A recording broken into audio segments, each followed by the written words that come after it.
एवढ्या प्रेमाने तुम्हाला कोणीतरी पुढं बोलवलं का?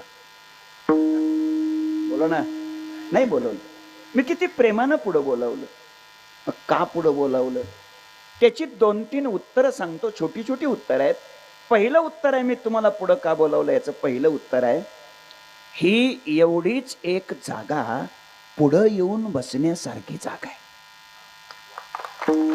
मला वाटतं ही जागा सोडली तर सोमनाथ भाऊ पुढं येऊन बसण्यासारखं काहीही राहिलेलं नाही. दुसरी गोष्ट सांगतो मी तुम्हाला पुढं का बोलावलं. अजूनही काहीला वाटत असेल वर यावं तर या, माझ्याकडे जागा शिल्लक आहे. दुसरी गोष्ट सांगतो मी तुम्हाला पुढं का बोलावलं.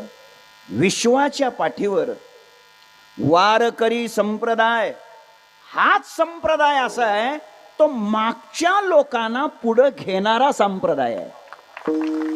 एरवी हे औदार्य अनिरुद्ध बाबा दुसरीकडे कुठं बघायला मिळणार नाही. दुसरीकडचे लोक फक्त आपल्या भाषणात म्हणत असतात, फक्त काय म्हणत असतात, तळागाळातील जनतेसाठी असं फक्त म्हणत असतात. खरं म्हणजे ते तसं नसतं. उलट तळातली जनता गाळातच कशी जाईल याच्यासाठी ते असतं.